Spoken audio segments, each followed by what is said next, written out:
நேயர்களுக்கு வணக்கம். நம்ம ஒவ்வொரு நாளும் ஒவ்வொரு பதிவும் பார்த்துட்டு வரோம்ல. அதன் அடிப்படையில இன்னைக்கு வெள்ளிக்கிழமைங்கும் போது நம்ம எப்போதுமே ஆன்மீக பதிவு தானே பார்ப்போம். அந்த ஆன்மீக பதிவு என்னன்றத இந்த பதிவுல பார்த்துடலாமா?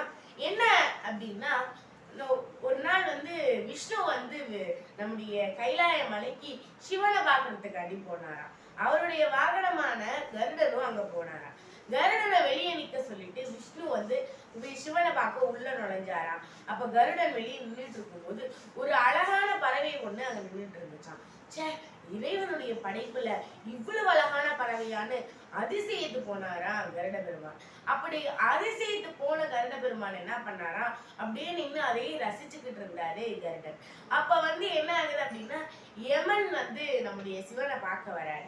அப்படி சிவனை பார்க்க வரும்போது என்ன ஆகுது அப்படின்னா, யமன் யமன் பார்வை யார் மேல பட்டாலும் அவங்களுக்கு இறப்பு நிச்சயம்னு சொல்லுவாங்கல்ல, அந்த மாதிரி இந்த பறவை மேல யமன் பார்வையை வச்சுட்டு போறாரு. அவரை பார்த்து அந்த பறவையை பார்த்துட்டு என்னமோ யோசிச்சுட்டு போறாரு. உடனே கருடன் ஐயோ, இவ்வளவு அழகான பறவைக்கு இறப்பே வரக்கூடாது, அதனால எங்கேயாவது போய் விட்டுட்டு வருவோம் அப்படின்னு சொல்லி என்ன ஆகுது, போறான். போயிட்டு கருட பகவான் போறான்.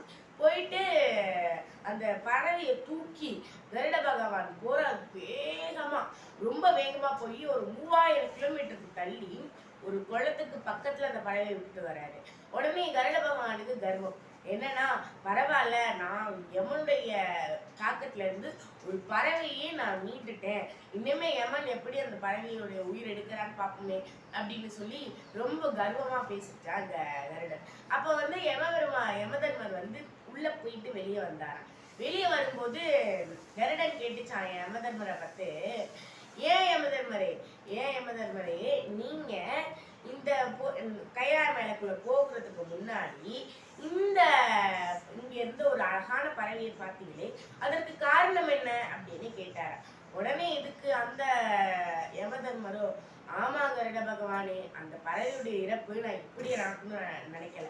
இந்த சின்ன பறவை 2 நிமிஷத்துல 3000 கிலோமீட்டருக்கு தள்ளி ஒரு நதிக்கரையில அங்க போய் உட்கார்ந்து அங்க ஒரு பாம்பால விழுங்கி சாகப்படும் அப்படின்னு இது விதி எழுதிருக்கு அப்படின்னு சொல்லி சொன்னாராம். உடனே கருடன் ரொம்பவே வருத்தப்பட்டாராம். இது இறக்குறதுக்கு நானே காரணமாயிட்டேனேன்னு ரொம்ப வருத்தப்பட்டாராம் கருட பகவான். அதுதாங்க சொல்லுவாங்க, கடவுளே இருந்தாலும், என் கடவுளுடைய வாகனமாகவே இருந்தாலும், யாரு நினைச்சாலும் விதியை மதியால வெல்ல முடியாது.